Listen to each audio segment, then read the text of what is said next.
Bismillahirrohmanirrohim. Setitik info kali ini berjudul Hermeneutika Kuantum.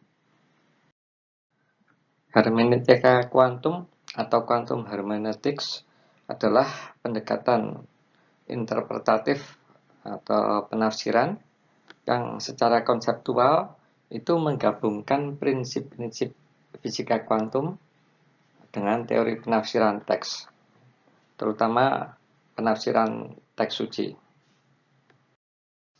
Pendekatan melalui hermeneutika kuantum ini sifatnya masih embrional, ya.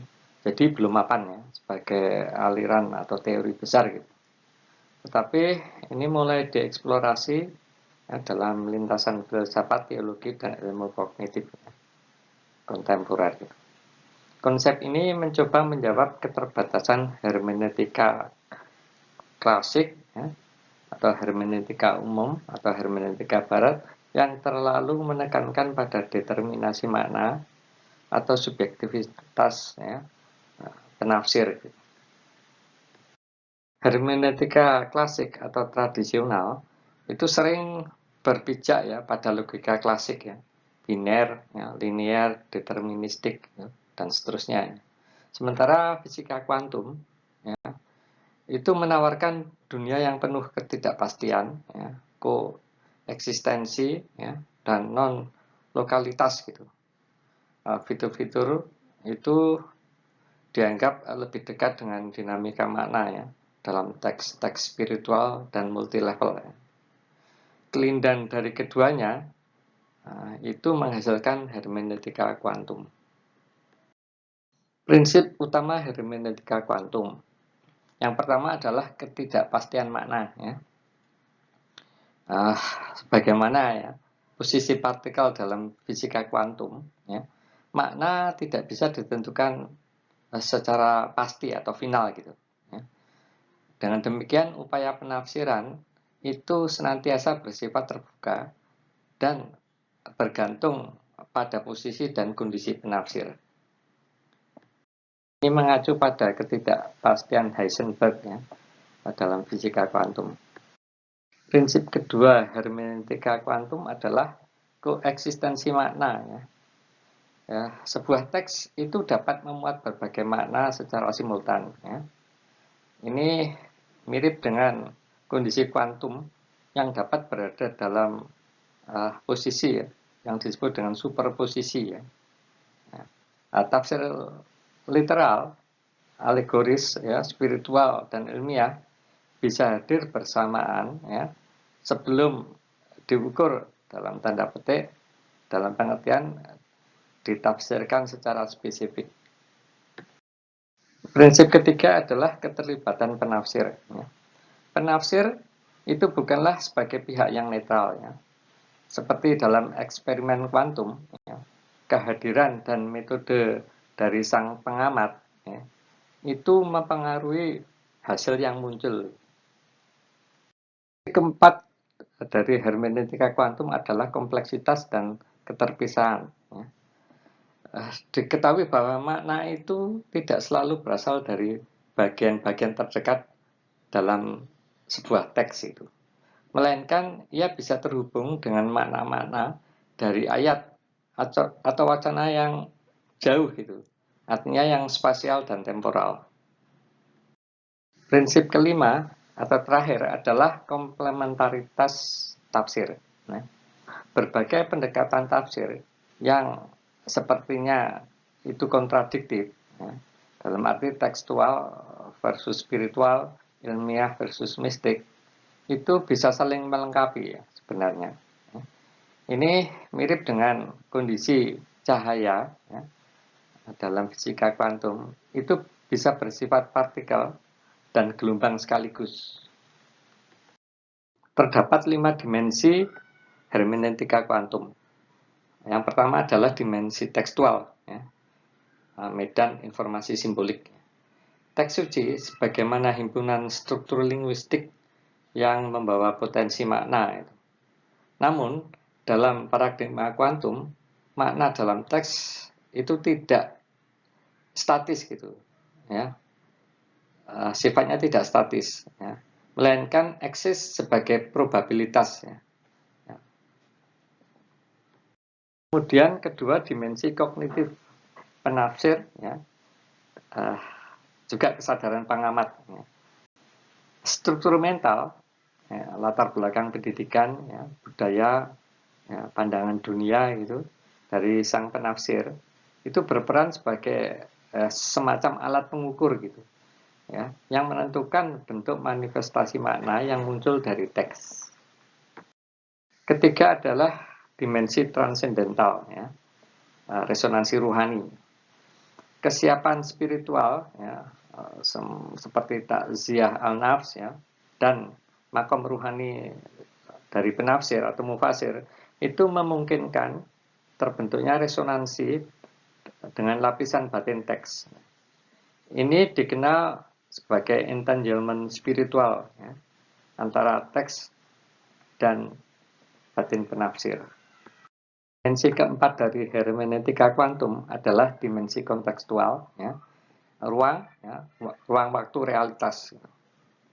Nah, konteks sejarah, sosial, ekologis, dan peradaban itu menjadi medan resonansi yang ikut, ya, membentuk pola penafsiran. Seperti dalam sistem kuantum terbuka, ya, penafsiran itu juga merupakan hasil interaksi dengan lingkungan. Dimensi kelima atau terakhir adalah dimensi energi makna, ya, medan potensial ilahiyah. Ini merupakan medan metafisik, ya, metafisika di mana makna ilahiyah itu bersemayam dalam bentuk yang sifatnya laten gitu. Tafsir hanya mungkin terjadi, ya, ketika ada interferensi, ya, antara kesadaran manusia dan pancaran makna dari alam malakut. Ya. Hermeneutika kuantum itu merefleksikan pemikiran berbagai disiplin, ya.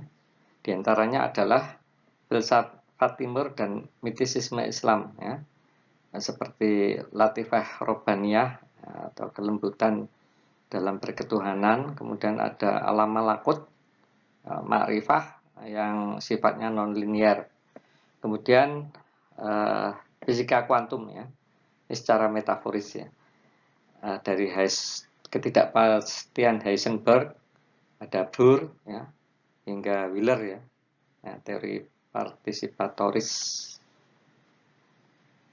Selanjutnya adalah fenomenologi kesadaran, ya, dari Edmund Husserl dan Merleau-Ponty, ya, tentang bagaimana realitas muncul dalam horizon kesadaran penafsir. Berikutnya adalah kognisi transpersonal, di mana dimensi kesadaran yang sifatnya tidak terbatas pada ego, melainkan juga, ya, mengakomodasi atau terbuka pada kesatuan kosmis. Implikasi hermeneutika kuantum, ya, dalam penafsiran teks suci, ya. Hermeneutika kuantum memungkinkan penafsiran yang sifatnya multidimensional, ya, tanpa harus menegasikan level-level lain gitu. Kemudian juga keterbukaan terhadap realitas metafisik, ya, termasuk peran ilham, ya, ghaib itu, atau dimensi ruhani yang sulit dijelaskan dalam logika linier, positivisme gitu. Kemudian juga kesadaran akan proses dinamista dalam penafsiran gitu, sebagai interaksi antar teks, kesadaran penafsir, dan realitas semesta yang tidak sepenuhnya deterministik, kurang lebih seperti itu. Tabel berikut merupakan, ya, posisi hermeneutika kuantum dalam peta hermeneutika. Itu dalam kolom itu ada jenis hermeneutika, ya, ada hermeneutika barat, hermeneutika tubuh, kemudian hermeneutika holistik dan hermeneutika kuantum.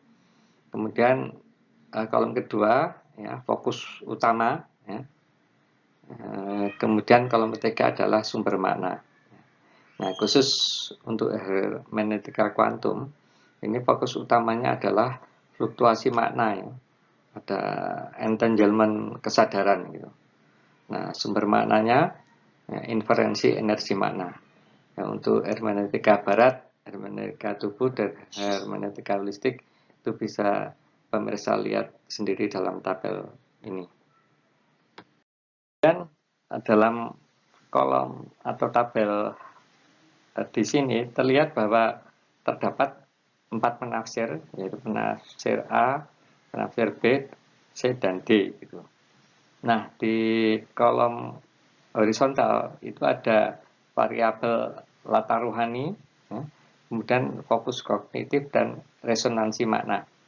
Kita lihat yang resonansi makna, ya, penafsir A, ya, itu hidup diartikan sebagai kesadaran ruh, ya. Kemudian penafsir B, ya, hidup diartikan dengan revitalisasi komunitas, ya. Sementara penafsir C mengatakan bahwa hidup merupakan keautentikan kesadaran. Sedangkan penafsir B, hidup adalah penjagaan jasmani. Nah, berdasarkan ya, penjelasan tentang hermeneutika kuantum di slide-slide sebelumnya, itu dalam simulasi ini bisa dikatakan semua tafsir dari keempat penafsir ini sah gitu. Karena masing-masing adalah hasil keruntuhan medan superposisi makna itu, ya, diistilahkan seperti itu. Ya, akibat dari pengukuran spiritual dan kognitif masing-masing penafsir. Adalah salah satu contoh ya atau simulasi hermeneutika kuantum, ya, untuk menafsir sebuah ayat atau suatu ayat. Surat Al-Anfal ayat 24 berbunyi, "Hai orang-orang yang beriman, penuhilah seruan Allah dan Rasul apabila mereka menyuruhmu kepada sesuatu yang memberi kehidupan kepadamu." Sebagai penutup, bisa disimpulkan beberapa poin sebagai berikut. Yang pertama, bahwa hermeneutika kuantum, ya, ini adalah sebuah ijtihad, ya, sebuah upaya melakukan pemikiran di ranah penafsiran, ya, yang katakanlah di abad modern ini gitu. Kita tahu bahwa penafsiran ataupun teori penafsiran itu sebagaimana kehidupan itu sendiri itu senantiasa berkembang dari waktu ke waktu, ya. Ayat Al-Qur'annya fix, tetap bunyinya seperti itu. Tetapi penafsiran itu sifatnya dinamis, ya. Dari waktu ke waktu senantiasa ada pergeseran atau juga dikatakan juga perubahan, ya, dan seterusnya. Nah, relativitas penafsiran yang sifatnya dinamis tersebut itu sifatnya niscaya, ya, karena kehidupan manusia itu senantiasa berkembang, ya, baik dari aspek fisik, ya, dari aspek kemampuan berpikir, ya, perkembangan otak, ya, kemudian juga lingkungan yang senantiasa berubah, ya, juga bahasa yang senantiasa berkembang dan berubah, ya. Sedemikian sehingga itu semuanya adalah sangat wajar gitu, bisa dipahami bahwa Al-Quran yang ayat Al-Quran yang sifatnya sudah fix tersebut itu bisa ditafsirkan berbeda, ya, dari waktu ke waktu, ya, karena itu tadi, ya, adanya perubahan atau dinamisasi dari aspek penafsir. Kita tahu bahwa hermeneutika kuantum itu merupakan salah satu aspek, ya, atau salah satu teori, ya, dari teori hermeneutika, ya, yang di slide sebelumnya disebutkan ada hermeneutika klasik atau tradisional, ya, juga hermeneutika barat, kemudian juga ada neurohermeneutika gitu, kemudian ada hermeneutika tubuh, ya, dan seterusnya gitu. Nah, hermeneutika kuantum ini memang sifatnya masih embrional gitu, artinya belum banyak cendekiawan atau penafsir atau ulama yang mengembangkan gitu. Ya. Sehingga ketika seseorang kemudian mencoba mengembangkan dalam konteks hermeneutika kuantum ini bisa jadi seolah-olah semacam cocokologi gitu, atau bahasa Jawanya itu otak-atik gatuk gitu. Di otak-atik ya, kemudian dicocokkan gitu. Itu bisa jadi demikian. Namun demikian begitulah ya evolusi dari ilmu pengetahuan ya. Dalam hal ini penafsiran itu merupakan bagian dari pengetahuan sedemikian sehingga ya tidak luput ya dari kodratullah yang sifatnya evolutif gitu, berkembang dari waktu ke waktu ya. Pengetahuan kan dibentuk dari mungkin juga kesalahan-kesalahan gitu, ketidaktepatan yang kemudian diperbaiki ya, sehingga dari waktu ke waktu akan menjadi lebih baik ya, mendekati kesempurnaan gitu dalam tanda petik. Wallahu alam bisawab. Mohon maaf atas segala kekurangan. Terima kasih atas perhatiannya.